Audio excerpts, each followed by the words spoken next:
This channel does not promote any violent, harmful, or illegal activities. All content provided by this channel is meant for an educational purpose only. আদালতের রায় বেরোনোর 2 ঘন্টার মধ্যেই চিঠি পাঠানো হয়েছে কমিশনকে। আমার বিশ্বাস, আমি আপনাদের বলছি, আমি এখন ভবিষ্যতেরটাও বলে রাখছি। ধরুন ক্লারিফিকেশনে বলে দিল না, চাকরি করা যাবে না যতক্ষণ পর্যন্ত ফ্রেশ অ্যাপয়েন্টমেন্ট হবে না। আমায় দুটো দিক ভেবে রাখতে হচ্ছে, কোনটা মাইনাস হতে পারে, কোনটা প্লাস হতে পারে। ইফ ইট ইজ মাইনাস, তাহলে আমরা কি করব?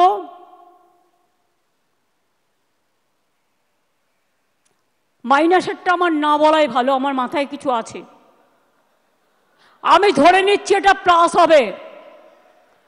প্লাস মানে নিশ্চয়ই ক্লারিফাই করে let the good sense prevails, এবং তারা যারা যোগ্য তাদের চাকরি না কেড়ে নিয়ে তাদের কাজ করবার সুযোগ দেবেন। বাই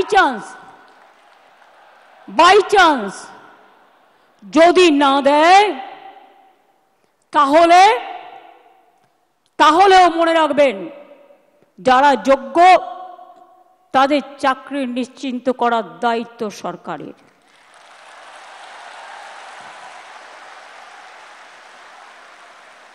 পরিষ্কার বলছি, কোনো রাগঢাক নেই। সুপ্রিম কোর্টের আইন অনুযায়ী করব। কিভাবে করব? যখন কেউ পথ দেখায়, পথের মধ্যেই পথ খুঁজে নেয়। পথে চলতে গেলে গর্ত আসতে পারে, পথে চলতে গেলে কিছু রাস্তা ভাঙা থাকতে পারে, বাট ভাঙা রাস্তা পেরিয়েই মানুষকে এগিয়ে যেতে হয় সফল রাস্তায়। এবং তাই মনে রাখবেন, আমাদের plan A ready, B ready, C ready, D ready and E ready.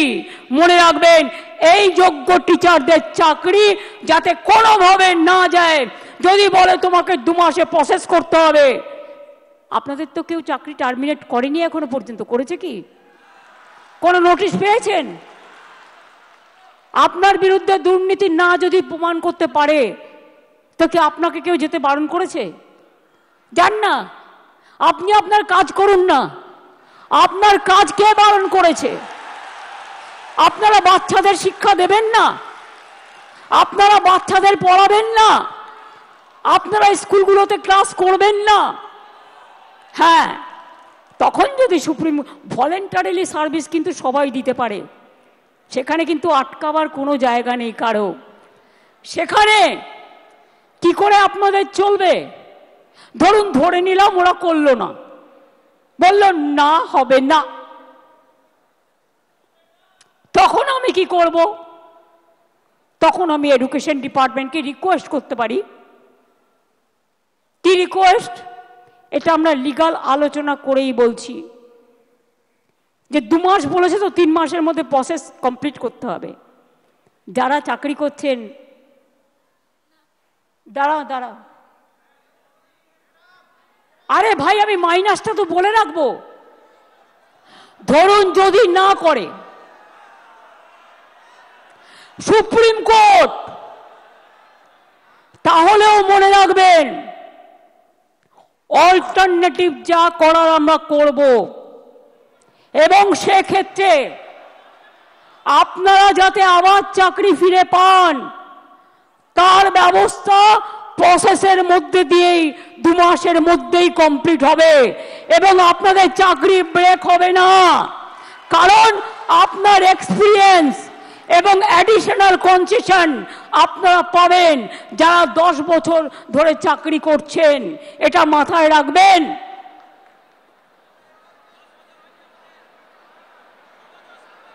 আমি চাই মানবিকতার খাতিরে সুপ্রিম কোর্ট কেসটা নিয়ে ক্ল্যারিফাই করে বলুন কারা যোগ্য, কারা যোগ্য নয়। আমাদের হাতে লিস্টটা তুলে দিন। 2 হচ্ছে, আমরা এটাও জানতে চাইব, শিক্ষা ব্যবস্থাকে ভেঙে দেওয়ার অধিকার তো কারো নেই। কারো চাকরি কেড়ে নেওয়ার অধিকার কারো নেই। আমরা ক্ল্যারিটি চাইব। ক্ল্যারিটি যদি না হয় আগে পেছে সব আমরা ওটাকে ভরাট করে দেব। ডোন্ট ওয়ারি, আপনারা পড়াশোনা করুন, আপনারা বাচ্চাদের মানুষ করুন, আপনারা সার্ভিসে যান, ভলেন্টারিলি সার্ভিস করুন। কেন আপনারা ভলেন্টারিলি করবেন?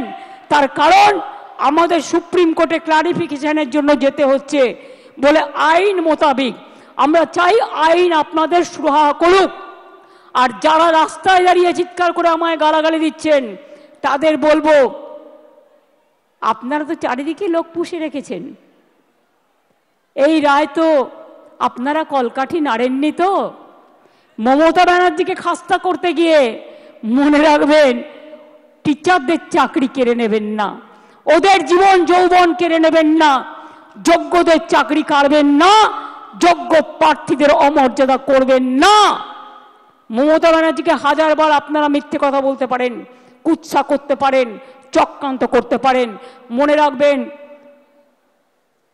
সুস্থ বাঘের থেকেও আহত বাঘ আরো ভয়ঙ্কর। এ আঘাত আপনাদের আঘাত নয়, এ আঘাত আমার উপর মানসিকভাবে আঘাত, আমাদের সরকারকে আঘাত করেছে। এই আঘাতের প্রত্যুত্তর আমরা ফিরিয়ে দেব কাজের মধ্যে দিয়ে, সম্মানের মধ্যে দিয়ে, জীবন জীবিকার মধ্যে দিয়ে। চিন্তা করবেন না। আর কেউ কারো উস্কানি সুরে প্ররোচনা শুনে প্লিজ দয়া করে প্ররোচিত হবেন না।